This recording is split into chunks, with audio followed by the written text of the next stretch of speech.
ಬೆಳಗಾವಿಯಲ್ಲಿ ಸಾರಿಗೆ ಸಿಬ್ಬಂದಿಯ ಮೇಲೆ ಮರಾಠಿಗರು ನಡೆಸಿದ ಹಲ್ಲೆಯನ್ನು ನಾವು ಖಂಡಿಸುತ್ತೇವೆ. ಮುಂದಿನ ದಿನಗಳಲ್ಲಿ ಇಂತಹ ಘಟನೆಗಳು ನಡೆಯದಂತೆ ಎರಡು ಸರ್ಕಾರಗಳು ಸೂಕ್ತ ಕ್ರಮ ಕೈಗೊಂಡು ಶಾಂತಿ ಸುವ್ಯವಸ್ಥೆಯಿಂದ ಬದುಕಲು ಅವಕಾಶ ಕಲ್ಪಿಸಬೇಕು ಎಂದು ನಾಡದೇವಿ ಜನಪರ ವೇದಿಕೆ ಅಧ್ಯಕ್ಷ ಅನಿಲ್ ಕೊಠಾರಿ ಈ ಕುರಿತು ಹೇಳಿಕೆಯನ್ನು ನೀಡಿದರು. ಬಸ್ ನಿರ್ವಾಹಕ ಕನ್ನಡ ಮಾತನಾಡಿ ಎಂದು ಹೇಳಿದ್ದಕ್ಕೆ ಈ ರೀತಿ ಹಲ್ಲೆ ಮಾಡಿರುವುದು ಅಕ್ಷಮ್ಯ ಅಪರಾಧ.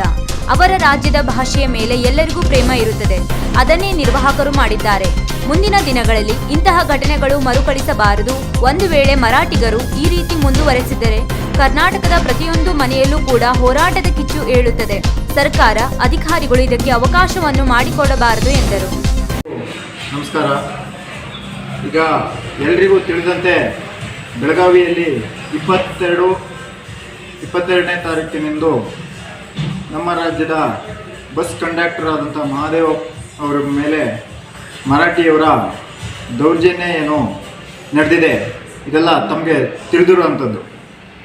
ನಮ್ಮ ರಾಜ್ಯದಲ್ಲಿ ಇರುವಂಥವರು ಕನ್ನಡ ಮಾತಾಡದೆ ಇನ್ಯಾವ ಭಾಷೆಯನ್ನು ಮಾತಾಡ್ತಾರೆ ರೀ ಮರಾಠಿಯವರೇ? ನೀವು ಇಲ್ಲಿ ಇದ್ದೀರಾ ಅಂದರೆ ನೀವು ಕನ್ನಡವನ್ನು ಮಾತಾಡಬೇಕು. ನೀವು ಅವ್ರ ಮೇಲೆ ಹಲ್ಲೆ ಮಾಡಿ ಅವರಿಗೆ ಧಮಕಿ ಹಾಕ್ತಿರೋದ್ರೆ ಏನು ರೀ ಅರ್ಥ ಇದು?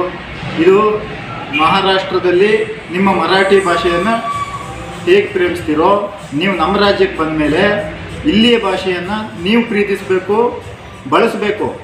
ಅದು ಬಿಟ್ಟು ನಮ್ಮ ರಾಜ್ಯದಲ್ಲಿ ನಮ್ಮ ರಾಜ್ಯ ಸರ್ಕಾರದ ಅಡಿಯಲ್ಲಿ ಕೆಲಸ ಮಾಡುವಂಥ ಒಬ್ಬ ನೌಕರನಿಗೆ ಕನ್ನಡ ಮಾತನಾಡಿದ್ದಕ್ಕೆ ದೌರ್ಜನ್ಯ ಮಾಡ್ತೀರಿ, ಅವನಿಗೆ ಹಲ್ಲೆ ಮಾಡ್ತೀರಿ ಅಂದರೆ ಏನ್ರಿ ಅರ್ಥ ಇದು?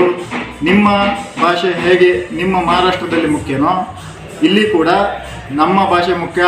ಕನ್ನಡಿಗರು ತಾಳ್ಮೆಯಿಂದ ಇದ್ದಾರೆ ಅನ್ನೋ ಮಾತ್ರಕ್ಕೆ ಸುಮ್ಮನೆ ಇರ್ತೀವಿ ಅಂತ ಹೇಳಲ್ಲ. ಮುಂದಿನ ದಿನಗಳಲ್ಲಿ ಈ ಥರ ನಡೀದೇ ಇರೋ ಥರ ಆಗಬೇಕು. ಯಾಕಂದರೆ ಎರಡೂ ಸರ್ಕಾರಗಳು ಇದ್ರ ಬಗ್ಗೆ ಕ್ರಮ ತಗೊಂಡು ನಿಮ್ಮ ಗಡಿಯ ಭಾಗದಲ್ಲಿ ಯಾವ ರೀತಿ ನಿಮ್ಮ ಭಾಷೆಗೆ ಹೇಗೆ ಮಹತ್ವ ಇರುತ್ತೋ ನಮ್ಮ ಭಾಷೆಗೂ ಅದೇ ರೀತಿ ಮಹತ್ವ ಇರುತ್ತೆ.